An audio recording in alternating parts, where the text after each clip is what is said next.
Membaiknya potensi pasar daun kratom di pasar nasional dan dunia membuat warga Singkil kembali melirik budidaya tanaman kratom untuk dijadikan obat herbal. Tak sedikit warga di Aceh Singkil kini kembali mengumpulkan daun kratom untuk dijual kepada pengepul untuk menambah penghasilan rumah tangga, terlebih di masa pandemi COVID-19 saat ini.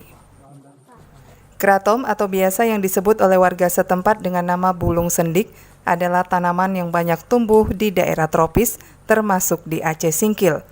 Penduduk setempat secara turun-temurun sudah menggunakan daun sendik ini sebagai obat tradisional.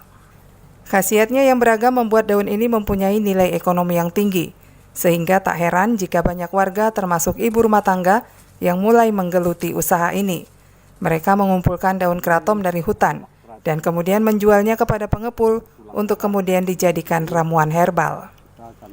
Dengan mudah tumbuhan kratom bisa ditemui di kawasan hutan tropis dan bantaran sungai. Setiap 1 kilogram daun kratom alias daun puri dalam kondisi basah dijual kepada pengepul dengan harga Rp3.000 hingga Rp5.000 tergantung kualitas daun. Sedangkan untuk daun kratom kering per kilogramnya dihargai Rp20.000 hingga Rp30.000. Ketua Perkumpulan Pengusaha Kratom Indonesia, Pekrindo Cabang Aceh, Asmudin mengatakan, saat ini Pekrindo Aceh mulai memasarkan dan memperkenalkan hasil produk daun kratom ke luar negeri, sehingga para petani tak perlu mengkhawatirkan pasar kratom.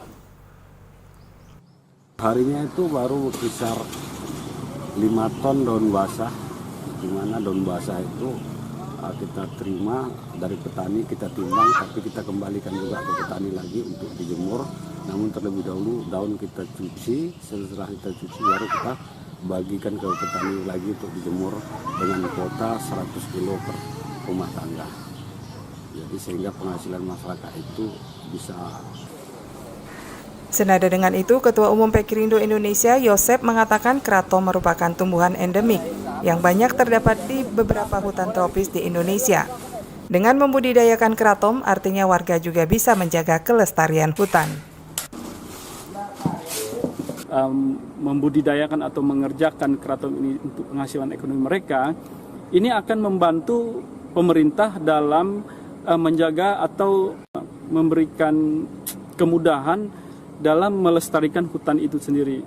Karena dengan adanya kratom, masyarakat di sekitar tidak lagi menebang hutan, tidak lagi membakar hutan, bahkan mereka akan menanam pohon kratom sehingga hutan semakin lestari.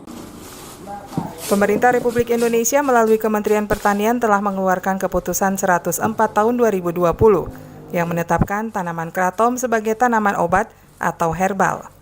Dengan keputusan ini, tanaman kratom diyakini tidak mengandung zat berbahaya dan dapat diolah sebagai obat herbal.